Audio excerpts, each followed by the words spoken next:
众朋友到早，欢迎收看公视台记台早起新闻，我是陈雅纯。新闻头起先来关心新竹的空军基地，昨早发生火灾，现场拢称乌烟佮全歹味。这陆军后勤指挥部表示讲，这是第3、第4波新竹油料分库的外包厂商咧洗油池的时阵，可能是抽油机歹去导火，才会引发爆炸。有造成一个工人着伤送病院，加载是无生命危险。乌烟一直冲出来，徛伫咧营区外口拢看甲真清楚，而且佫闻到臭味。新竹市消防局23接到报案，讲新竹空军基地内面发生二级火警，赶紧派人支援。军方带消防车、救护车对营区边的门入去，确定现场无人掉伫咧内底，抑过有人受伤，随个人送去台大病院先入分院。消防人员赶紧牵水线拍火，早起要晚11点已经把火拍花。我们第一时间就觉得好像应该什么爆炸，有动一声就对了，很大声。我早起先报迄个119啊，我叫伊先报119，啊，等下才知影讲我是困咧内底，我当作是遮民房诶。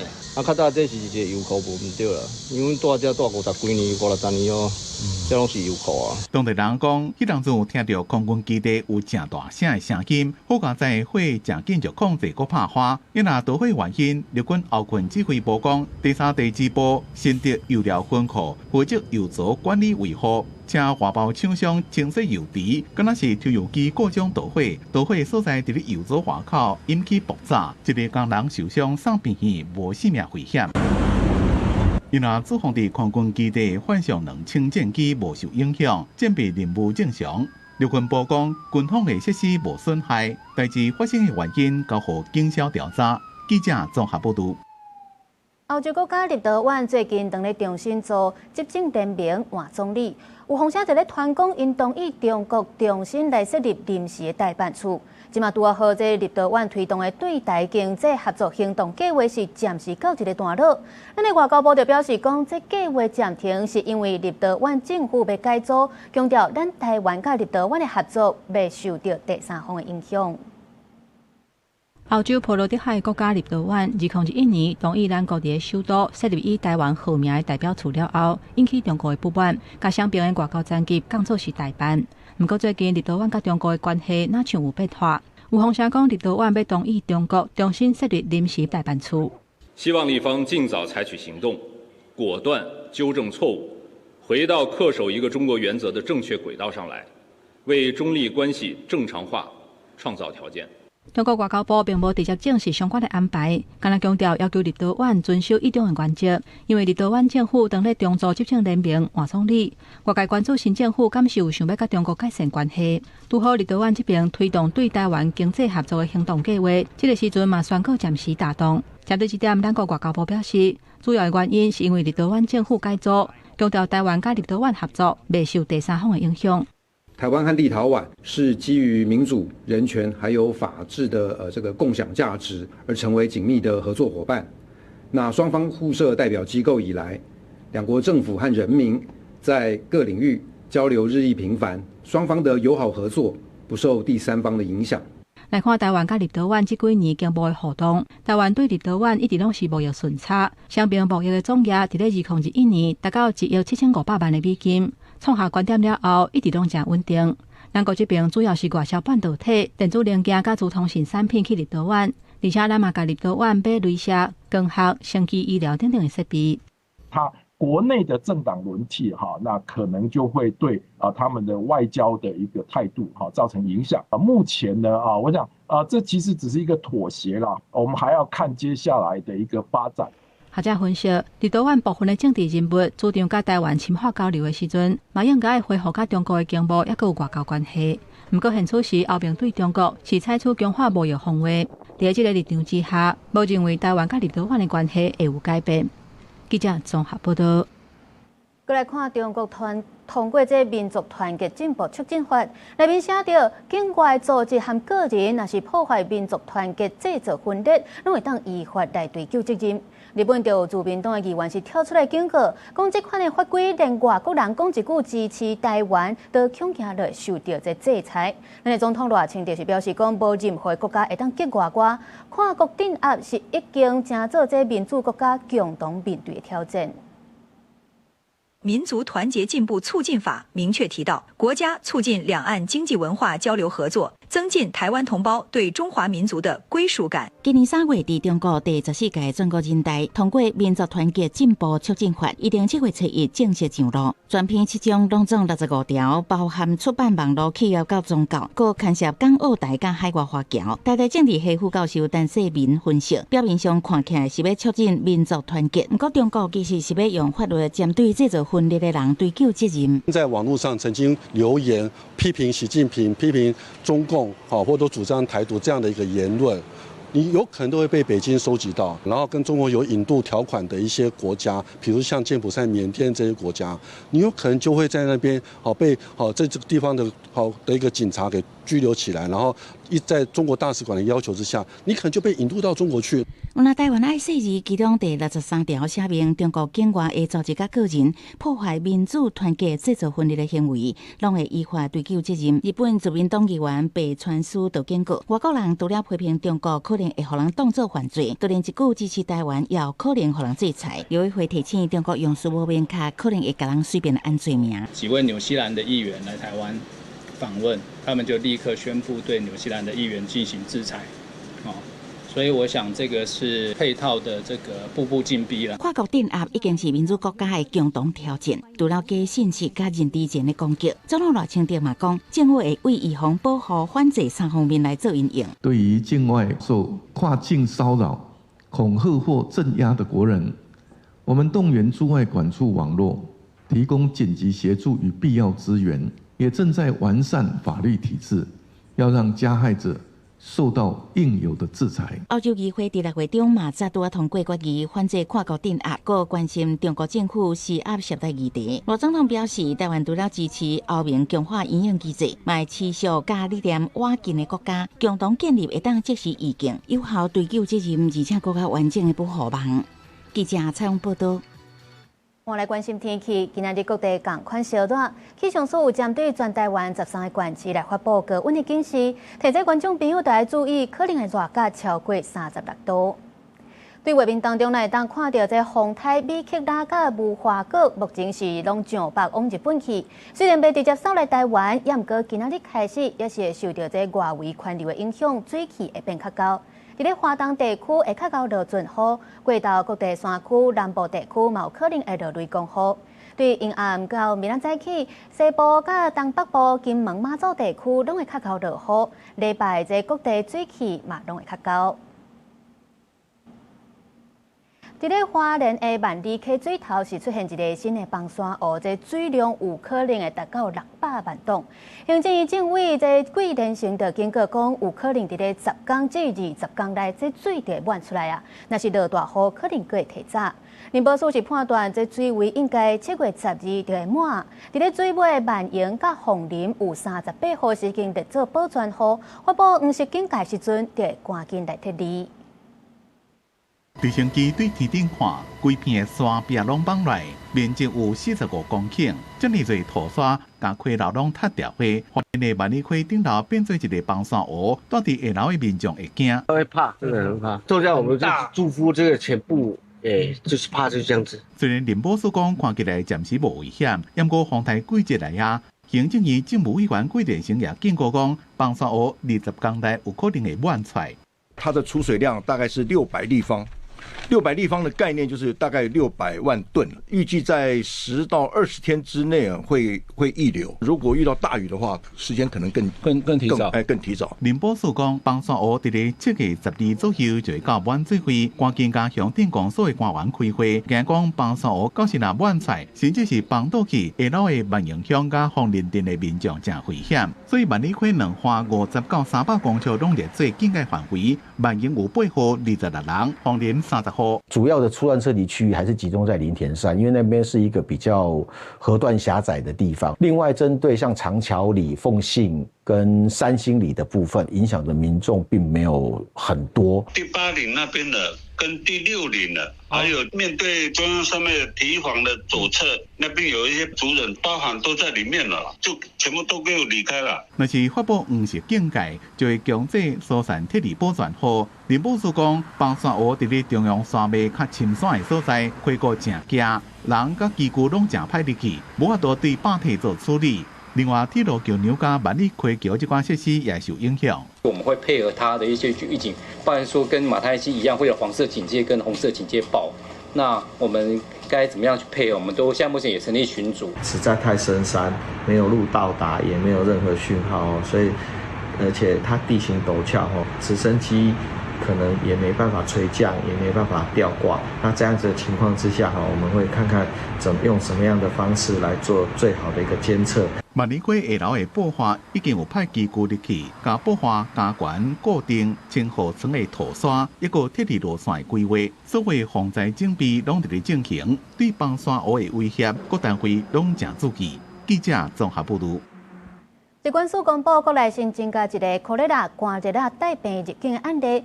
伊去年捌伫咧巴基斯坦感染到，今年1月来台湾，6月却是个发病住院，确认是这病毒藏伫咧体内又个压起来。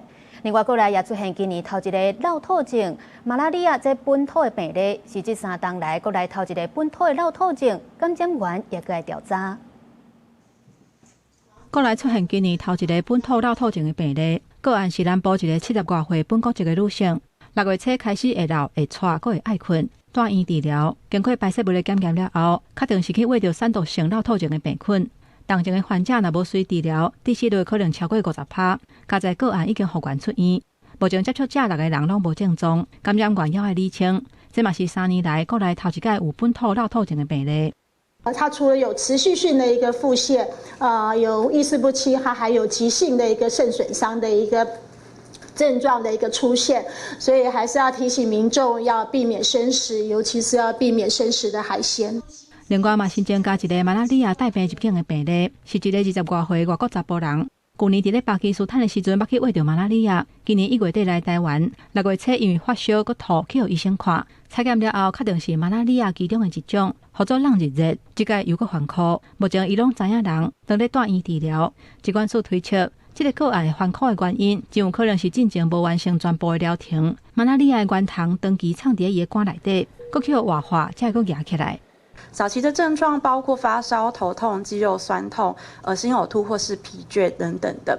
如果没有及时治疗的话，严重可能会导致器官衰竭、昏迷，甚至是死亡。因为休热是出国旅游的大月，疾管署提醒民众，若要去非洲、印尼、巴基斯坦等马拉利亚较会畏团的所在，至少伫咧出国进前的1个月去旅游医学门诊咨询。而且照医师的指示，为出国进前、出国期间一直到出国了后，拢爱持续食预防马拉利亚药啊。另外，水若无过咸过，唔通啉，嘛爱有好的卫生习惯，接洗手，降低感染的风险。记者综合报道。今仔日的报纸写啥物？咱先来看联合报。桃园市复兴区的下云地区3天来发生2件堵水的意外。桃园市府表示讲，会搁加强巡查、加设监视的系统。再来看中国时报。股市大起，有人试价贷款借钱去咧投资。金管会表示讲，有密切咧注意金融机关对个人的贷款金额甲比率，若发现无正常，就会列做专案检检。落尾是自由时报，行政院会要通过婚害防治法的修正草案，加重电子婚的相关罚则，有电子婚的人上当会当罚到10万块。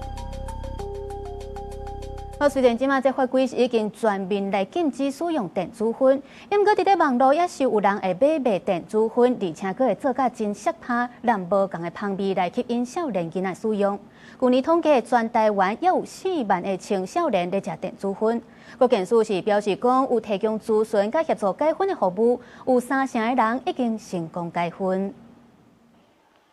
電子煙已經加入校安危機，雖然目前法規全面禁止使用電子煙，不过，根据国健署2025年的统计，目前全台湾有4万个青少年在食电子烟，显示电子烟在青少年族群是真普遍。行政院拍算在校园推动第5级保全，安那烟害防治法修法，按算在这礼拜四上行政院议会讨论，头家要针对有电子烟载具定出并开法则。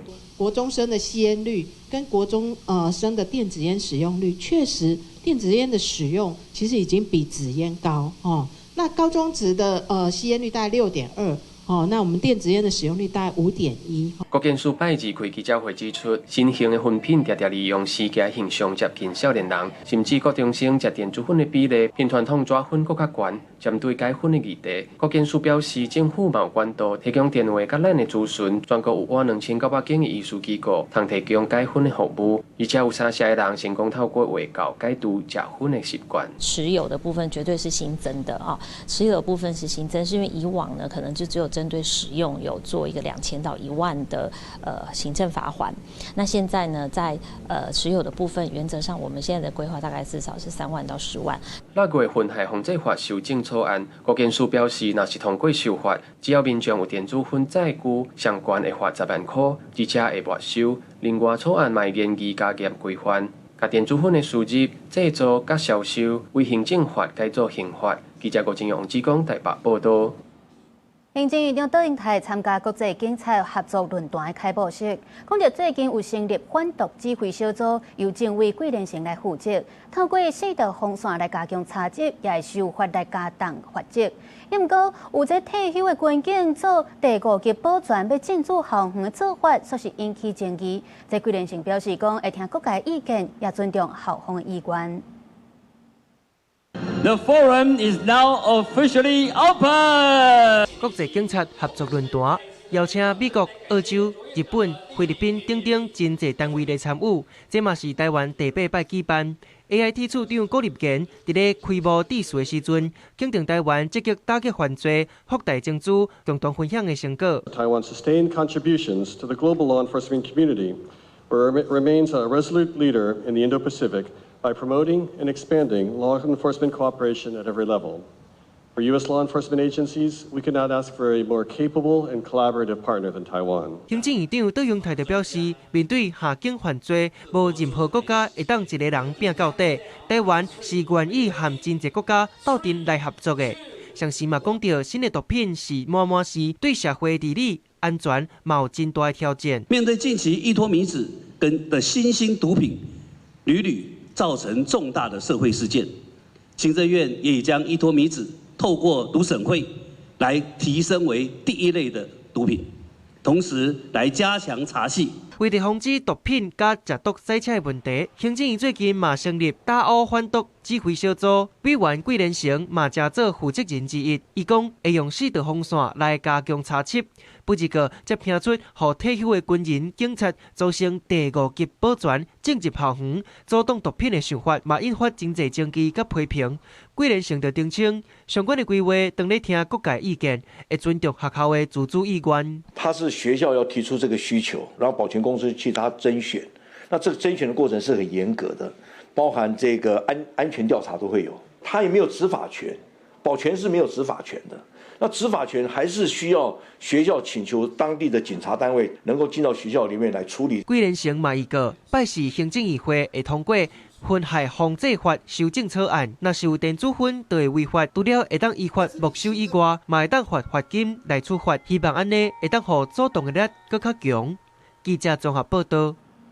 伫咧新北邦桥有一个19岁姓柯的嫌犯，讲是因为这毒品伤贵，全咧甲摇头起冤家，结果佮举刀甲这摇头抬着，伤有性命危险。这个少年家虽绕跑，不过伫3点钟内去互抓着，移送法办。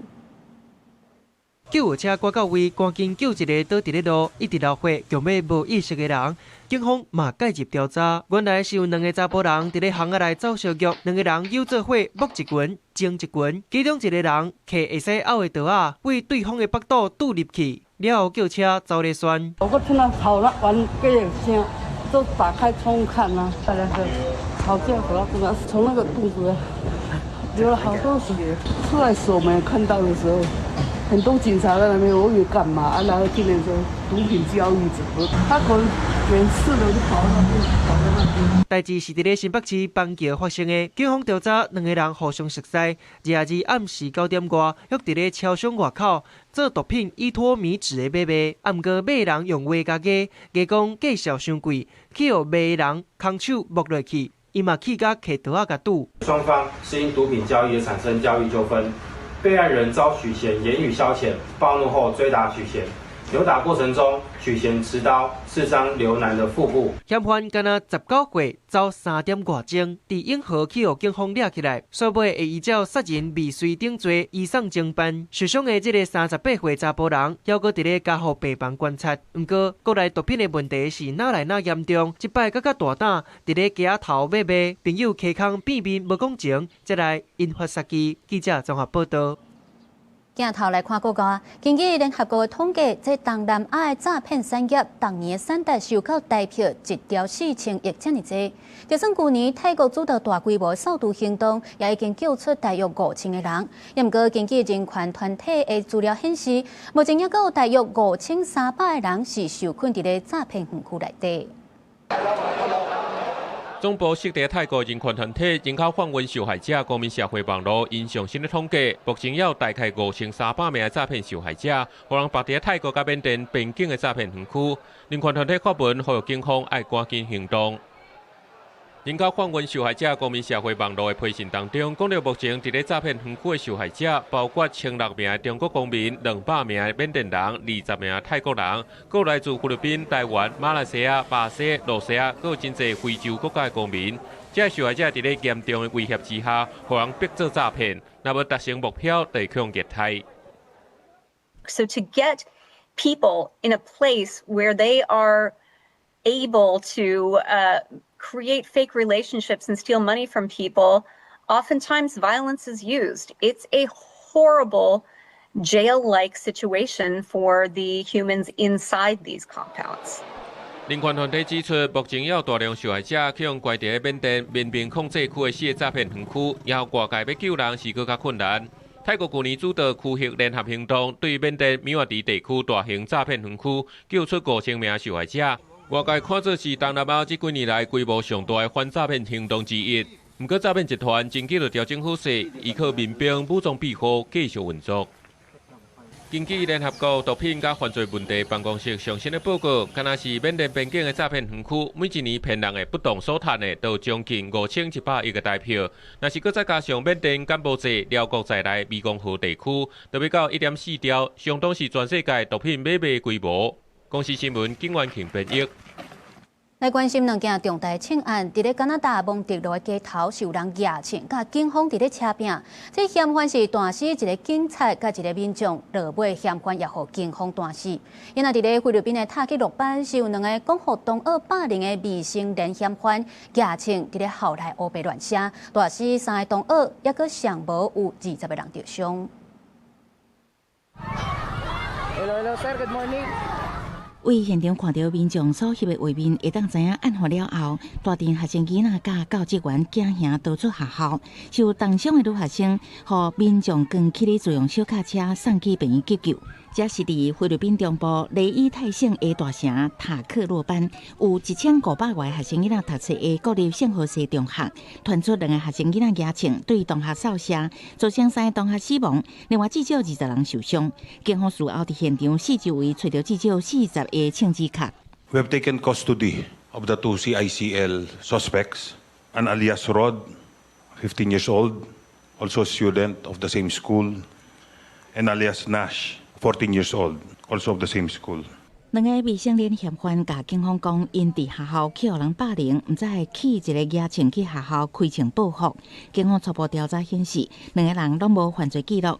犯人用的2支底枪，其中1支是嫌犯做警察的阿姨的。这个女警目前暂时互人调离职务，并接受内部的调查。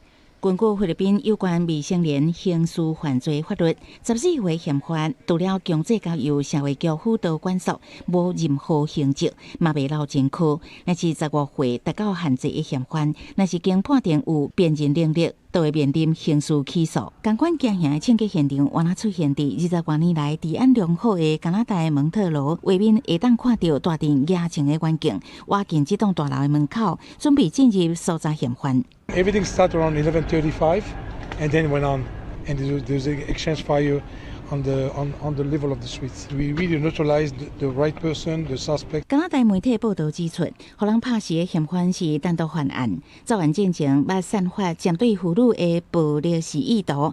除了3个死者，另外还有一个远景甲一个百姓受伤。公司新闻4家人编译。法国巴黎出现有史以来6月上高温的记录，全法国因为高温超过1350间学校来停课，也已经造成18人死亡，其中有2个囡仔是被发现猝死伫车内。巴黎气温日来到44度，当地居民甲游客赶紧比较较凉的所在，也是有冷气的博物馆来避热。法国的上高温已经破40度，部分地区暗时的温度嘛达到24.2度，已经创下6月历史新高。法国气象局预测，这款的天气会继续到26，嘛因为强烈热影影响欧洲大部分的地区，法国已经有18人死亡，包括2个幼囡仔，这2个敢若2岁甲4岁的儿童，互人发现分别伫家己厝内的车内，其中一个心脏向定去，急救了后也是宣告死亡。警方初步判断，热饮真有可能是致死因死亡的主要原因。Pour nous, ça change. Globalement, on a, si vous voulez, 2000 appels par jour en moyenne sur l'année lycée. On a généralement une petite augmentation qui commence à se sentir, qui est perceptible au-delà du 3e jour, je dirais, de l'installation des fortes chaleurs. 法国气象局已经将高温红色警戒的范围扩大到法国一半以上的地区，影响大约3900万人。全国超过1350间学校因为极端高温来停课，除了学校停课，户外活动嘛拢全面取消，阁有真侪上班族，互人要求伫厝上班。当局是发布健康警报，保护侪伙人甲弱势族群。Et après, je coupe le ventilateur à cause de l'électricité, c'est très cher. Je ne permets pas pour geler le ventilateur comme ça tout le temps. Hier soir, je n'ai pas dormi bien, je me réveille toute la nuit à cause de la chaleur. 公司新闻新乐培编译。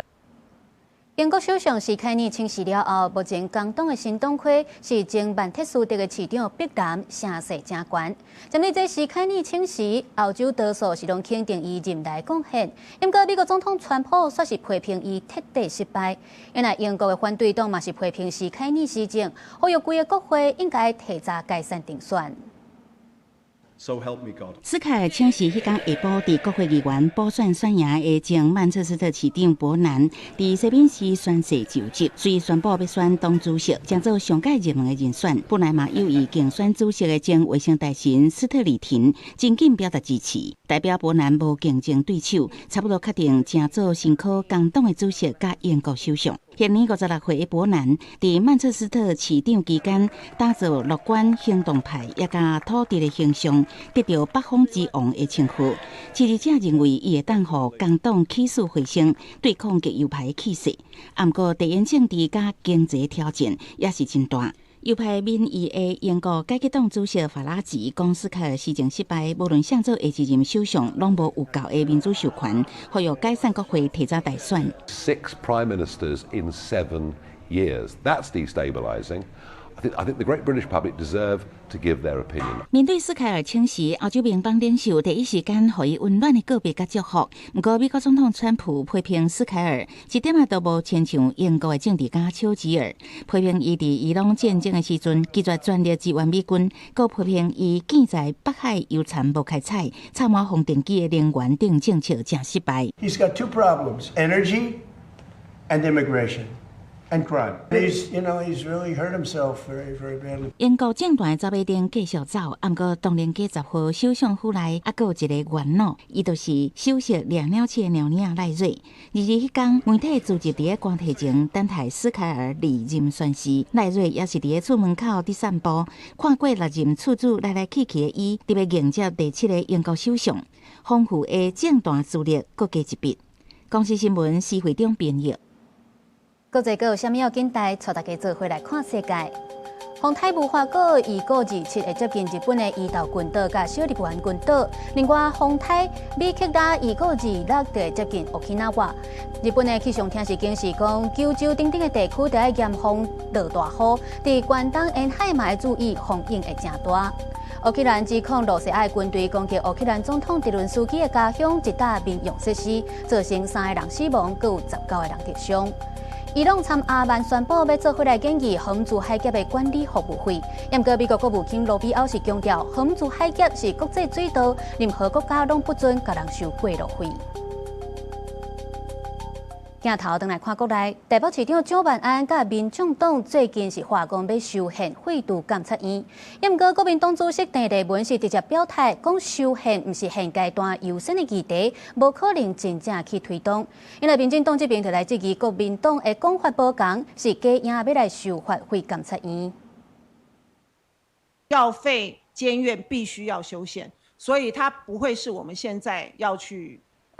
推动的优先的议题，那你只是就是说大家表态。讲到家己党内的台北市长蒋万安呼吁的修宪废监察院，国民党主席郑丽文认为修宪的标准伤悬，做一个务实的政治人物，认为目前应该无可能真正推动。不过蒋万安本人接受平面媒体专访的时阵，搁一改表态，认为去往扭曲的监察院已经真做政治人物的魔界，敢要搁互这款怪物存在中华民国的宪法内面，伊是呼吁立法院先宣布否决来冻结监察院运作的一步，就是修宪。请民进党立刻撤回27位监委的提名，不要说一套做一套，嘴上说废监察院，人事案却是提好提满，成为绿营的酬庸院。即使不撤回名单，也请民进党委员在监察院人事案审查的时候，跟在野党一起投下否决票。国民党立委认为，修宪搁爱凝聚调野以及全面的共识，现阶段应该实际达到冻结的目标。民众党是尊重那样的主体性，不过重申除了必要的人事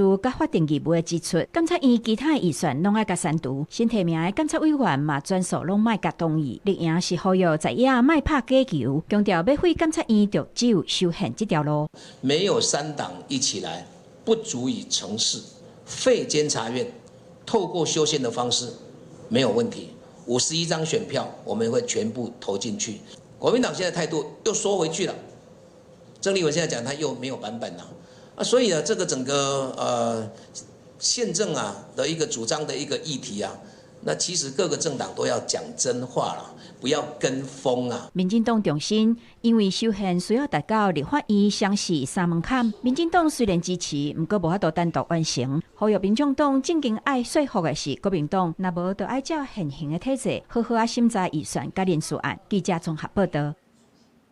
这场霸凌防治新制对7月初1开始要实施，明确规范这场霸凌的认定原则，而且不管这企业规模大小，拢得要有霸凌的防治甲处理措施。超过30人的机关，得要有申诉的管道，这申诉处理的单位，也那100人以上的公司，也要有申诉调查的小组。另外，也定出这申诉处理的期限。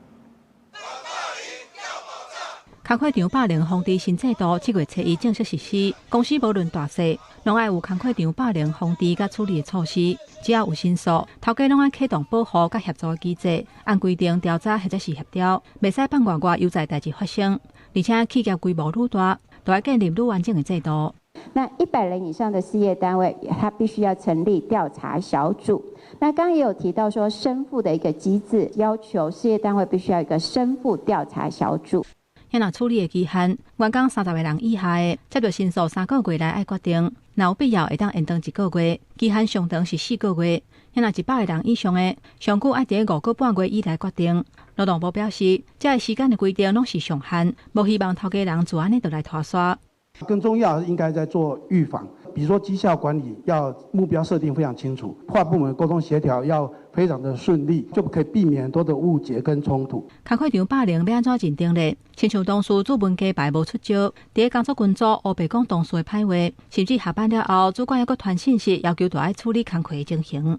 要看他有没有这个及时回复的必要性。主管用留言的方式，请他明天上班日再处理就好。还是类似像是那种夺命连环扣的方式，逼他必须要接电话，然后立刻处理这种就是稍微不紧急的事情。企业本来就有很多管理，所谓不当的管理，有没有到达刚刚提到的逾越的它的职权的一个必要性跟合理性。这案书指出，工课场的霸凌爱共一个时间符合5项条件，而且经过调查的程序了后，才会当认定5项条件包括发生伫咧劳动场所，而且伫咧执行职务的过程，利用职务或者是权势，行为超过业务必要而且合理的范围，毋难一改或者是持续性不当的言行，致使劳工身心的健康受到危害。记者综合报道。即马 Meta、Google 等等拢推出 AI 智慧目镜，挂起来就会当接电话、翻译、甲你带路等等，是真方便。毋过因为这资讯就显示伫咧目睭前，也是引起交通安全的疑虑。伫美国1269事件期要来修法拍算禁止驾驶挂智慧目镜。因为咱的交通部嘛讲，未来无排除是要看这科技的发展甲使用的情形，进一步来检讨法规。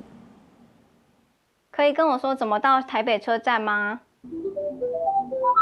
？AI 眼镜越来越普及，像是我脸上这一款，问问题直接导引你走到目的地。不过现在市面上有的款式则是带有显示萤幕，让你看得到。不过也引发讨论，是否容易造成驾驶分心。挂 AI 目镜，那亲像私人助理来身边，为基础的翕相录影 AI 翻译到物品认识，智慧前挂式装置一再进化。即马 AI 目镜嘛无限伫传统影形态，部分产品搭载显示萤幕，互使用者行到倒看到倒，效果那亲像小型平板，不过嘛同时产生问题。那这样说你在看的时候，你就要看那个显示器，这样容易产生分心，因为这样看的时候，你会需要使用到黄斑部。那如果说你的这个是在旁边的话的，相对来讲安全度是比较高的，速度快的时候产生意外的机会就会增加。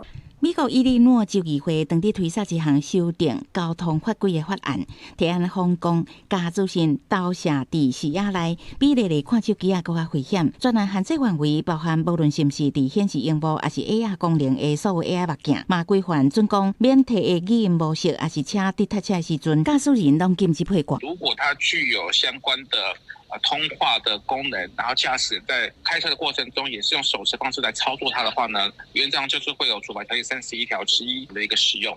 目前台湾照都高调咧，汽车驾驶人拿手提行动电话、电脑还是类似功能装置进行通信的行为，各人不解说 AI 目镜会当算是类似功能装置，不过若是挂伫目前，是不是规范还是规范验证范围，需要进一步讨论。移动的速度嘛，如果他认为说你是在开车，那这时候他可能就是可以去强制做关闭。那这个其实从软体上面可以做制止的一个动作啦，就是类似像所谓飞行模式。暂时大人同意，目睭前跳出来信息，确实有可能造成视线的干扰。建议厂商会当利用汽车模式做出分隔，互科技落地同时嘛兼顾安全甲实用。记者采访报道。全台湾各县市拢要推动免费的营养午餐，着立委甲餐盒仔食品商业同业工会，阁有营养师工会全联会是做伙来呼吁，爱推动营养午餐专法，确保继续使用国产的食材，嘛提高营养师甲都市的比例，提升饭菜品质。餐盘底一碗炊饭甲花菜菜瓜，阁有旺来鸡、金针福菜排骨汤，阁加上柑仔蜜，这是予国小4年到6年学生的营养午餐。营养师表示，这符合我国菜色豆鱼200类2:1的标准比例。目前伫学校学生也是需要阁再提升营养平衡的概念。学生呢，在主食的部分，他还是偏向精致的饮食行为，然后在青菜的部分还是摄取不够。那另外就是说，学生呢，其实也都有喝含糖饮料的习惯。现行法令是40班以上正青人，就要设一名营养师。营养师全国联合会希望推专法，将人数降做550人，互正确观念定根。餐盒食品商业同业工会也支持专法，这会当互厨工甲学生的比例为250:1。降做100:1，参像日本安尼。透过专法，大家都了解，我们知道合理的价格应该在哪里。那我们一个保障学生的用餐食材的一个成本，一个保障员工的一个薪资。大家也希望甲使用国产食材的比例写入专法，目前全国22个县市已经宣布推动免费营养午餐。过去1个月供应1届的产销履历豆奶，高雄市考虑要停用，这互用国产大豆制作豆奶的农民是真烦恼。大概占我们全台湾豆奶供应近20%的一个供应量哦。那如果以这样子的一个供应的规模，我们如果没有持续的来推动哦，那其实对整个产业断链是非常危险的。那营养午餐的收费标准也是希望转化会当更加明确。如果没有一个随着物价调整啦，随着通膨去调整，会不会到孩子们到最后只能用很低的价格吃到很饿食的营养午餐？那搞不好就是走回头路嘛。产业食品甲营养师全国联合会早起将营养午餐搬到立法院，希望更较侪立委了解各县市伫餐费供应方式、客家管理的差异。支持推动学校午餐甲饮食教育条例，建立全国异地的制度，让学生囡仔食甲更较健康、安心，佮有保障。记者综合报道。来看中华鹿港有一间仓库是非法囤5公尺悬的废塑胶建材，即废弃物。顶个月是发生火灾、较大，也有翕在内底烧的情形。经过检警搜证了后，即马是同意甲挖开钻水降温。怪手开始向下卡挖，边仔有消防机器人喷水灌溉，现场闻到正臭屁的臭味。中华县鹿港店这间仓库顶个月发生大火，现场有囤5公尺悬的废弃物，因为翕掉的内面常常青烟出来。23地主配合消防局派重机具来挖，要让内面的温度降落来，较袂烧起来。今天早上怪手有先确认有起火，可能有闷烧的地方，那大概是在中段的位置。那目前已经有将整个打通，做一个翻挖的动作，来将深层的一些温度降温。这边火警发生在5月初10 ，900平联动的仓库有600平全部拢烧害去，内面非法囤真侪废塑胶、废建材，甲各种混合的废弃物。中华县消防局讲，迄当阵是有甲火拍花，不过废塑胶烧过了拢扬起，结做归原，有甲伊喷水，水也无多吸入去内底。这几天天气遐热，内面翕掉的佫开始烧。环保局讲，进前配合检警保全证据无误，这么会使就开始挖。这几天还有闷烧嘛，所以我们那个检察官已经去看过了，所以他认为没有证据保全的必要啊，所以我们也已经在同步在进行那个命行为人清楚这样的一个行政作业程序。中华县政府讲，这个所在2022年不违法做互人囤一定户，这边又个囤废弃物引起火警，案件已经移送中华地检署侦办，所来会要求行为人甲地主爱甲废弃物清掉。记者综合报道。新北市有查甫人甲这暗公鸟，抑个有台湾高山啊，这个动物是关伫咧处理区，抑个铺伫面册顶悬，去互警方查到，依照违反野保法来甲人上班。另外，伫咧彰化是有2间宠物店甲兔仔关伫咧笼仔内底，放伫咧店门口曝日，因为这日头是正炎，都有民众打电话去检举。警方摕素食票来到70岁这个查甫人住的所在，因为伊伫咧面册打出掠动物的影片，互保七总队注意。第2级珍贵稀有保育类动物台湾菱角鸮是鸟头鸟的一款，去互关伫咧 AA 鸟笼仔内底，而且佮营养不良。另外一只台湾猴嘛互绑伫咧便所，现场佮有一般野生动物，像乌鸡、纳卡鸟等等。全案调查后，将中嫌依涉嫌违反野生动物保育法罪嫌，已请地检署侦办。也若伫咧彰化县宝心乡有一个宠物店业者，去互民众检举，兔仔拢关伫咧笼仔内底，放伫咧店外口，日头一直晒，业者就解说是为着要通风。拢有抓水啊！我有去迄个来啦，当抓水啊！我搁过兔仔买袂啊！因为安怎你伫内底，上热通风啊！哎，这就是你也伫内底。另外，彰化市这间宠物店同款嘛去用豆，讲甲兔仔放伫咧室外是伤过超过。业者讲这是正当营业，拢是一只兔仔一个笼仔，若是拄到日头较猛，会用报纸来热日。我是正当的生理人，我有可能乌白用。我这兔仔嘛袂差20-30年啊。认定业者设有违反动物保护法第5条规定的情形。目前已进入行政裁处程序。彰化县府就表示，宝心宠物店饲的兔仔确实有缺失，违反动物保护法，会裁罚15000块到75000的罚金。也若彰化饲的宠物店嘛已经依照查核，甲有饲的环境改善，会继续辅导业者落实照护的责任。记者综合报道。另外来看，饭匙山因为西拖地互人破坏了，和国际自然保护联盟是已经列做强卖动静的动物。在海保署最近甲新加坡的海参馆，也有咱国内的研究单位合作，头一摆推动饭匙山的国际合约，成功甲一只伫新加坡出世的饭匙山也放去台东的外海。保育人员偷偷甲房仔内底饭匙山放出来，看机看收登去大海。这是台湾头届参加饭匙山的跨国合约计划。海保署表示，头像巷仔鱼，身躯像鲨鱼。饭匙山其实是一种巷仔鱼，因为生长慢、恶生炭，国际保育组织已经列为极危动物，野外断种的风险真悬。不只个台湾因为欠缺研究的资料，甲单也无法度列为保育动物。这回透过甲新加坡海参馆的跨国合作，望透过卫星信号器的追踪研究，会当对饭匙山有进一步的了解。有一只已经在去年5月生的，那现在已经长大到1.5米左右。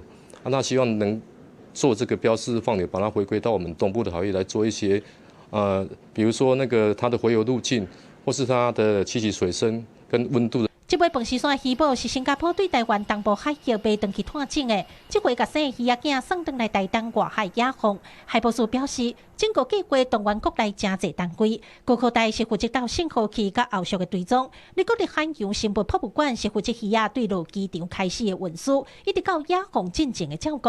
海参馆表示，饭匙山日已经完成野放，望会当互伊的断种危机得到改善。它们的数量已经都是越来越少，那大部分的原因都是跟人类的活动有关系，尤其是渔业活动的一些混货。那在这个保育工作上，必须要去有一些介入，那希望能够延缓这些动物它们在野外数量逐渐减少的一个趋势。根据国际保育组织的评估，这45年来，饭匙山全球的族群数量已经减少超过80%。不只个因为调查困难，无法度有一个明确的数字。海保署表示，饭匙山不是保育类，渔民掠着免通报，搁定都私底下买卖。因对112年开始委托团队去调查，虽然敢若发现11尾，不过也是无法度代表什么。记者柯家从郭朝阳高雄场报道。国家铁道博物馆有推出铁道诗人金莲的特展，伊是台湾看语言世代重要诗人，嘛是本土的历史社发起人之一。因为伊捌伫咧中华车头电报室上班，这间特展有展出家属管出来手稿、相片等等的文物，嘛有设魔术暗号的设备，互民众会当来体验。一张搁一张围起的手稿，是铁道诗人金莲伫彰化车头做电报员趁值班有用的时，用电报纸后壁边写诗甲排解。这珍贵手稿是国家铁道博物馆6月23推出的铁道诗人金莲特展的内容之一。金莲伫1928年出世，直到85岁，本名号做陈金莲，是为日本转换到华文创作下语言变化时代诗人之一。嘛是历史社的发起人之一，对下语言世代的作者来讲，用七分的华文写诗是真大考验。咱后代遮的人呢，看着讲，一个真虽然无啥物学历的人，但是伊会当因为拍拼、读册发表伊的诗作，发表伊的文章。语言作为思想表达的工具的语言，变做日文，变做中文嘛。这个对诗人是足大的考验嘛，因为诗人的武器就是语言。所以你要转化这个语言，所以伊变做真慎重。官方讲，即摆金莲特展唔但会当看到文物，嘛有设阅读区甲影片，甚至讲魔术密码设备，互民众体验过去铁基路通行的方式。官方讲会举办铁基路金莲特展，是要互民众重新认捌这个台湾重要的铁道诗人。其实铁道这个载具承载了很多国人共同的记忆。不同世代的记忆，但是他是一个铁道诗人，很容易的就把刚刚我讲到的在场在听在看幻化写作成他的创作的感情跟作品。去年金莲的家属甲金莲手稿、相片等等文物，计共1377件，捐予国家铁道博物馆，才有一届展览。特展按算办到12月，官方讲即摆特展唔但呈现铁道诗人的生命故事，透过文学甲铁道历史，嘛带民众看到铁基路甲时代进程。记者郭正王志光台北报道。伫新闻最后，咱做伙来关心今仔日的气象。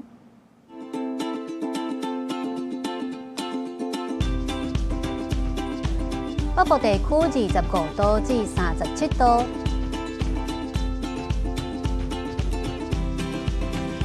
中部地区25度至37度，南部地区25度至35度，东部地区25度至33度，一个外岛地区26度至34度。继续来看未来3天的气象。